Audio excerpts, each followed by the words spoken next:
This is part 3 of the NBA Marquee free agent signings. In this video, we discuss Jimmy Butler and D'Angelo Russell. There's obviously other moves that Philadelphia made that we will get into. How about Jimmy Butler, for instance? He's moved on to he was in a trade, signed a trade to the Miami Heat. We'll discuss the trade details in a later video, but we just want to focus on Jimmy Butler right now. 4-year, $142 million, same money as Kevin Durant. Do you think that Jimmy Butler is worth that, and do you like his choice to choose the Miami Heat? Is Jimmy Butler worth the contract? Same amount of money? Are you kidding me? Yeah, Kemba's good. Kyrie's good. But Jimmy Butler can take, Are you taking Jimmy Butler above Kyrie Irving over Jimmy Butler? Yeah, I'm taking Jimmy Butler over. Yeah, because we've seen Jimmy Butler take a team. Do you not remember the Bulls? I know you remember that buzzer beater step back over the Nets to win the game. We've never ever seen Kyrie Irving be able to take a team to the playoffs by himself. Okay. By himself. Never. Ever. We've never seen it. Ever. Because he's on the worst franchise in NBA history. Jimmy Butler.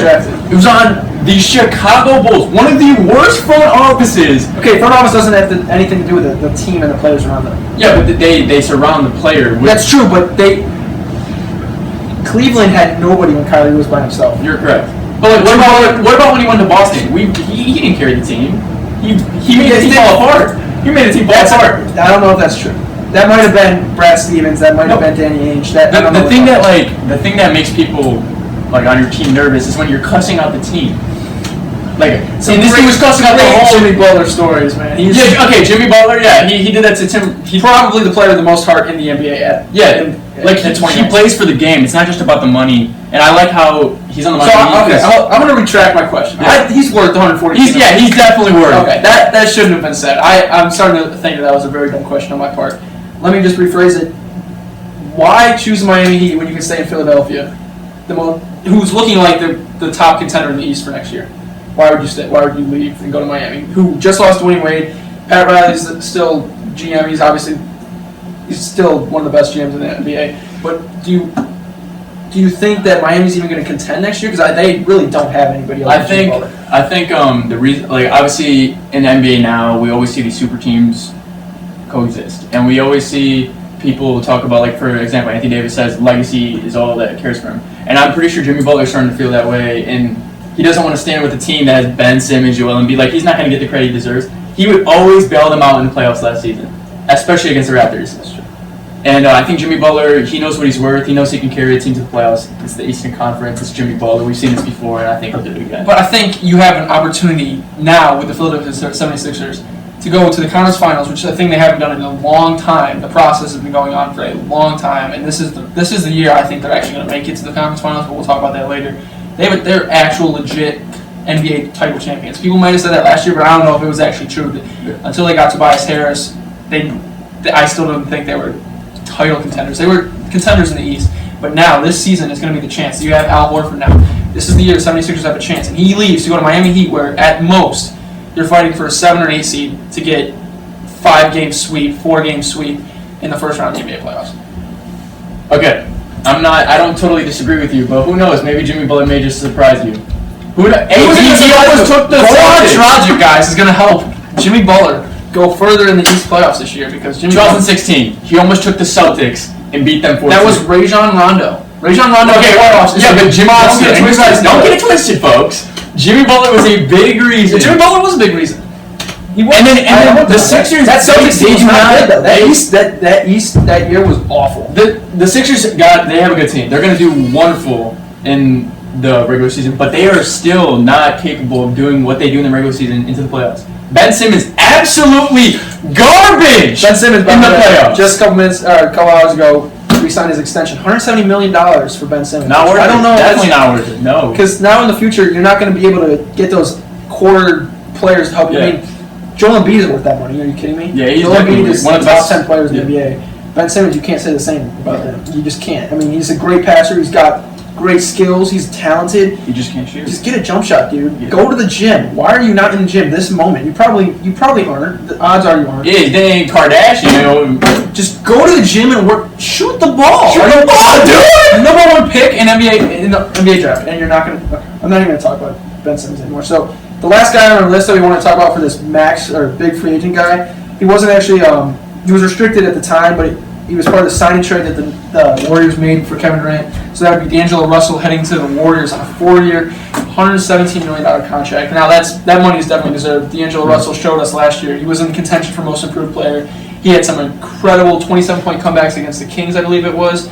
He had some great game winners that season. So I definitely saw his improvement and his worthiness of his contract. $117 million is a lot for led into the playoffs too in like 4 years. Brooklyn Nets going to the playoffs first time in 4 years too. So it's like when the Warriors are at their worst, they somehow just reload. You know, they lose Kevin Durant. What's next? Klay Thompson's out for the year, but here comes D'Angelo Russell, who's just gonna wait while Klay sits on the bench. He's gonna start for him. So now, what do you think about D'Angelo Russell fitting in with the Warriors squad? I think, like location-wise, I think that's all what D'Lo likes. Like he was in Los Angeles, he was the guy, and so they traded him. But like, obviously, it does not fit with what they do. D'Angelo is like a ball-dominant guy, and Steph Curry's still there, and he's healthy.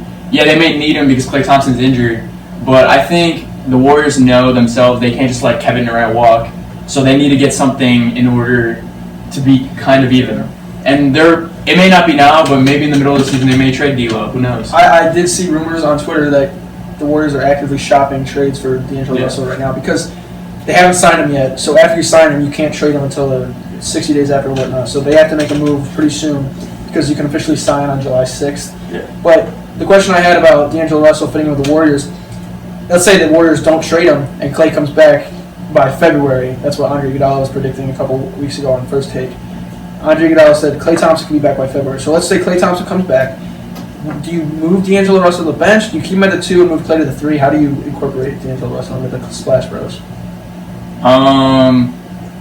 If you want to I think equalize between the starters and the bench, maybe put D'Lo on the bench, but it makes no sense. He's earned his spot. I mean, you're paying him $117 million to come off the bench. I don't really know. It's a tough position, but it makes sense because Klay will be hurt and out until at least the All-Star break. So it's a good piece for the Warriors to add. I think they get very lucky with this kind of stuff. Bob Myers is a great GM. They have a wonderful front office. Shouts out to them for retiring Kevin Durant's number hanging in the rafters. Very well deserved for KD, 2-time back-to-back Finals MVP. Could have been 3, but they decided to play him in Game 5, which of course he had 11 points in it's 9 minutes. It's cool. He was going off, but I think that's going to end our first video on free agency. We got 3 or 4 more coming up. We're going to discuss second tier guys, some teams overall. We got the Utah Jazz coming up, Portland. We got some stories about them, and then we're going to also talk about who's not signed. This board is filled with players that are still on the free agent market, and the biggest cat out there is obviously Kawhi Leonard. We have some other guys, DeMarcus Cousins, former All-Star, so we're definitely going to get into all that. So this was just a breakdown of the biggest guys. We talked about Horford, all those guys, Jimmy Butler, Kevin Durant. So it was a fun video. I hope you guys like it. If you have any questions specifically about these guys or any free agents for your team that you liked or you have a question about them, put them in the comments, add us, DM us on Twitter, put us on Instagram. Just let us know what you want to hear about. We'll talk about anything. We had fun talking about this. This was episode 2 of Hoop Paradise. Thanks for watching. Got a bunch more coming on the way about NBA free agency. It's still going on. It's Tuesday right now, started on Sunday, and we already have all this news to talk about. So it's great being an NBA fan, So thank you for watching, guys, and we'll see you in episode 3. Woo! What it do, baby?